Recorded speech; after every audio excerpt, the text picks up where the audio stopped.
ರಾಜ್ ನ್ಯೂಸ್ಗೆ ಮತ್ತೆ ಸ್ವಾಗತ. ನಿರಾಶ್ರಿತ ಬಡವರಿಗೆ ರಾಜೀವ್ ಗಾಂಧಿ ವಸತಿ ಯೋಜನೆ ಕಳೆದ 5 ವರ್ಷಗಳ ಹಿಂದೆ 2,000 ಮನೆಗಳ ನಿರ್ಮಾಣ ಮಾಡುವುದಕ್ಕೆ ಮುಂದಾಗಿದ್ದಾರೆ. ಜೊತೆಗೆ ಇನ್ನು ಈ ಸಂದರ್ಭದಲ್ಲಿ ಸಾಕಷ್ಟು ಫಲಾನುಭವಿಗಳು ಅಪ್ಲಿಕೇಶನ್ ಹಾಕಿದ್ರು, ಅವರು ಕೂಡ ನೇಮಕ ಆಗಿದ್ರು. ಇನ್ನು ಈ ಸಂಬಂಧ ಫಲಾನುಭವಿಗಳಿಂದ 30,000 ಹಣವನ್ನ ಪಡೆದುಕೊಂಡು ಮನೆ ನಿರ್ಮಾಣ ಮಾಡಬೇಕಿತ್ತು. ಆದರೆ ಅಧಿಕಾರಿಗಳು ಮತ್ತು ಜನಪ್ರತಿನಿಧಿಗಳು ಸ್ವಜನ ಪಕ್ಷಪಾತ ಮಾಡಿ ಮನೆಗಳನ್ನ ಮಾರಾಟ ಮಾಡ್ತಾ ಇದ್ದಾರೆ. 1,000 ಜನರಿಂದ 30,000 ಹಣವನ್ನ ಪಡೆದುಕೊಂಡು 5 ವರ್ಷಗಳಾದ್ರೂ ಮನೆ ನಿರ್ಮಾಣ ಮಾಡೋದಕ್ಕೆ ಮುಂದಾಗಲ್ಲ. ಇನ್ನು ಫಲಾನುಭವಿಗಳು ಸಾಲ ಸೋಲ ಮಾಡಿ ಹಣವನ್ನ ಕಟ್ಟಿ ಪರದಾಡುವಂತಾಗಿತ್ತು. ಮನೆ ಕಟ್ಟೋದು ಪುನರ್ ಆರಂಭ ಆಗೋದು, ಜೊತೆಗೆ ಫಲಾನುಭವಿಗಳಿಗೂ ಕೂಡ ಇದು ಸಂತಸ ತಂದಿದೆ.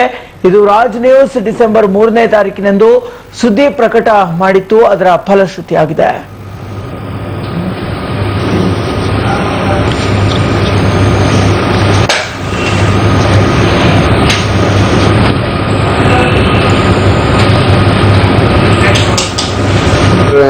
ತ್ವರಿತಗತಿಯಲ್ಲಿ ಸಾಗಿದೆ.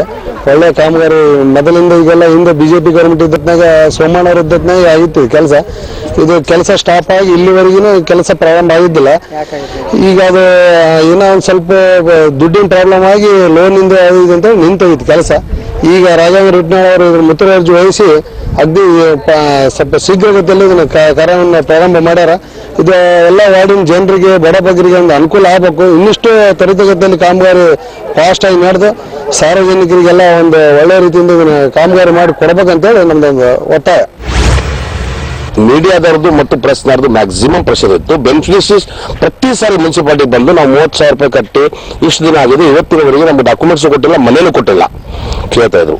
ಈ ಬಾಡಿ ನಮ್ದು ಫಾರ್ಮೇಶನ್ ಆದ್ಮ್ಯಾಗ ಮಾನ್ಯ ಶಾಸಕರ ಮೇಲೆ ಒತ್ತಡ ತಂದು ಮಾನ್ಯ ಜಿಲ್ಲಾಧಿಕಾರಿಗಳಿಗೆ ತಿಳಿಸಿ ಯಾವುದೇ ಕಾರಣಕ್ಕೆ ಮನೆಗಳನ್ನು ಸ್ಟಾರ್ಟ್ ಮಾಡಿ ಇಮಿಡಿಯೇಟ್ ಬೆನಿಫಿಷರಿ ನಾವು ಕೊಡದೆ ಹೋದ್ನಪ್ಪ ಅಂತಂದ್ರೆ ಗೌರ್ಮೆಂಟ್ ಕೆಟ್ಟ ಹೆಸರು ಬರ್ತದೆ, ನಮಗೂ ಕೆಟ್ಟ ಹೆಸರು ಬರ್ತದೆ ಅಂತ ಆ ಕಾರಣದಿಂದ ಮೊನ್ನೆ ಒಂದು 15 ದಿವಸದಿಂದ ಒಂದು ಸಮಾವೇಶ ಮಾಡ್ಕೊಂಡು ಬೆನಿಫಿಷಿಯರಿ ಎಲ್ಲರೂ ಕರೆದು ಅವ್ರಿಗೊಂದು ಭರವಸೆಯನ್ನು ಕೊಟ್ಟು ಹಕ್ಕುಪತ್ರದ ಜಿರಾಕ್ಸ್ ಪ್ರತಿಯನ್ನು ಅವರಿಗೆ ಆಗಲೇ ಕೊಟ್ಟಿದ್ದೀವಿ.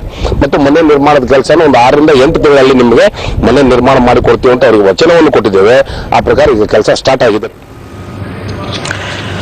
ಈ ಬಗ್ಗೆ ಮತ್ತಷ್ಟು ಮಾಹಿತಿಯನ್ನು ಕೊಡೋದಕ್ಕೆ ನಮ್ಮ ಪ್ರತಿನಿಧಿ ಸುನಿಲ್ ಭಾಸ್ಕರ್ ದೂರವಾಣಿ ಸಂಪರ್ಕದಲ್ಲಿ ಜಾಯ್ನ್ ಆಗ್ತಾ ಇದ್ದಾರೆ. ಸುನಿಲ್, ನಿರಾಶ್ರಿತ ಬಡವರಿಗೋಸ್ಕರ ರಾಜೀವ್ ಗಾಂಧಿ ವಸತಿ ಯೋಜನೆಯಲ್ಲಿ 5 ವರ್ಷಗಳ ಹಿಂದ್ಗಡೆ 2,000 ಮನೆಗಳನ್ನ ನಿರ್ಮಾಣ ಮಾಡೋದಕ್ಕೆ ಮುಂದಾಗಲಾಗಿತ್ತು. ಆದ್ರೂ ಕೂಡ ಸ್ಟಾಪ್ ಆಗಿತ್ತು ವರ್ಕ್. ನಂತರ ಡಿಸೆಂಬರ್ 3ನೇ ತಾರೀಕಿನಂದು ರಾಜ್ ನ್ಯೂಸ್ ಇದರ ಬಗ್ಗೆ ವಿಸ್ತೃತ ವರದಿಯನ್ನ ಕೂಡ ಮಾಡಿತ್ತು.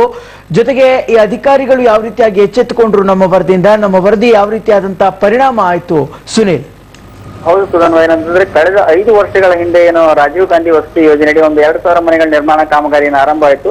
ಅದು ಅಧಿಕಾರಿಗಳ ನಿರ್ಲಕ್ಷ್ಯ ಹಾಗೂ ನಿಷ್ಪಕ್ಷಪಾತ ಧೋರಣೆಯಿಂದಾಗಿ ಮನೆಗಳ ಹಂಚಿಕೆಯಲ್ಲಿ ವಿಳಂಬ ಆಯಿತು. 2,000 ಮನೆಗಳ ಹಂಚಿಕೆಗೋಸ್ಕರ ಪ್ರತಿಯೊಬ್ಬ ಫಲಾನುಭವಿಗಳಿಂದ 30,000 ಹಣವನ್ನು ಕೂಡ ಪಡೆದುಕೊಂಡಿದ್ರು.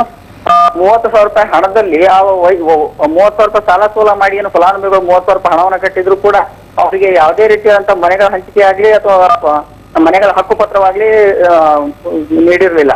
ಈ ಕುರಿತು ರಾಜ್ ನ್ಯೂಸ್ ಏನು ಡಿಸೆಂಬರ್ 3ರಂದು ವರದಿಯನ್ನ ಪ್ರಕಟಿಸಿತ್ತು. ಫಲಾನುಭವಿಗಳ ತೊಂದರೆಯನ್ನ ರಾಜ್ ನ್ಯೂಸ್ ಮೂಲಕ ಸುದ್ದಿಯನ್ನ ಪ್ರಕಟಿಸಲಾಗಿತ್ತು. ಇದರಿಂದ ಎಚ್ಚೆತ್ತುಕೊಂಡಂತ ಅಧಿಕಾರಿಗಳು ಈಗಾಗಲೇ ಮನೆಗಳ ಕಟ್ಟಡ ಕೂಡ ಆರಂಭ ಮಾಡಿದ್ದಾರೆ ಮತ್ತು ಫಲಾನುಭವಿಗಳಿಗೆ ಹಕ್ಕುಪತ್ರವನ್ನು ಕೂಡ ವಿತರಿಸಿದ್ದಾರೆ. ಆರಂಭಿಕ ಹಂತದಲ್ಲಿ 1,030 ಮನೆಗಳನ್ನು ಕೂಡ ಈಗಾಗಲೇ ಕಟ್ಟಡ ಕಟ್ಟಲಿಕ್ಕೆ ಶುರು ಮಾಡಿಕೊಂಡಿದ್ದಾರೆ. ಇದು ಮುಗಿದ ತಕ್ಷಣ ಉಳಿದ ಇನ್ನೇನು 970 ಮನೆಗಳು ಉಳಿಯುತ್ತೆ, ಅದನ್ನು ಕೂಡ ಕಟ್ತೀವಿ ಎಂಬ ಮಾತನ್ನು ಕೂಡ ಹೇಳಿದ್ದಾರೆ ಸುಧನ್ವಾ. ಓಕೆ, ಇನ್ನು ಫಲಾನುಭವಿಗಳು ಏನ್ ಹೇಳ್ತಾರೆ ಈ ಬಗ್ಗೆ ಅಂತ ಸುನಿಲ್?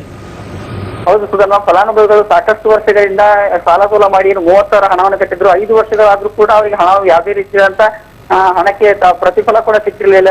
ಇದರಿಂದ ಫಲಾನುಭವಿಗಳು ಕೂಡ ಸಂತೋಷ ವ್ಯಕ್ತಪಡಿಸಿದ್ರೆ ಸ್ವತಃ ನಗರಸಭೆ ಸದಸ್ಯನವರನ್ನೇ ಕೂಡ ಸಂತೋಷವನ್ನು ಕೂಡ ವ್ಯಕ್ತಪಡಿಸ್ತಾ ಇದ್ದಾನೆ. ಯಾಕಂದ್ರೆ ಇಷ್ಟು ವರ್ಷಗಳಿಂದ ಕೂಡ ಈ ಕಾಮಗಾರಿ ಇದಕ್ಕೆ ನಾನು ನಮ್ಮ ವಾರ್ಡ್ ಮೆಂಬರ್ ಕೂಡ ಸಾಕಷ್ಟು ನಿರ್ದೇಶಕರು ಕೂಡ ಇದಕ್ಕೆ ಸಂಬಂಧ ಸಾಲ ಸೋಲ ಮಾಡಿ ಹಣವನ್ನು ಹಾಕಿದ್ರು. ನನ್ನ ಮೇಲೆ ಕೂಡ ಪ್ರೆಷರ್ ಆಗ್ತಾ ಇದ್ರು. ಇದು ಯಾವುದೇ ರೀತಿ ಅಂತ ಇದಕ್ಕೆ ಉತ್ತಮ ಕೆಲಸ ಆಗಿರ್ಲಿಲ್ಲ. ನಿಮ್ಮ ಸುದ್ದಿ ಏನು ಪ್ರಸಾರ ಆಯ್ತು, ಈ ಸುದ್ದಿ ನಿಮ್ಮ ಮಾಧ್ಯಮದ ಮೂಲಕನೇ ಈ ಒಳ್ಳೆ ಕೆಲಸವನ್ನ ಕೂಡ ಮಾಡಿದ್ದೀರಿ ಮತ್ತೆ ಫಲಾನುಭವಿಗಳು ಕೂಡ ಸಂತೋಷಗೊಂಡಿದ್ದಾರೆ ಎಂಬುದು ನಗರಸಭೆ ಸದಸ್ಯನವರು ಮಾತಾಗಿದೆ Sudhanva. Okay, thank you Sunil.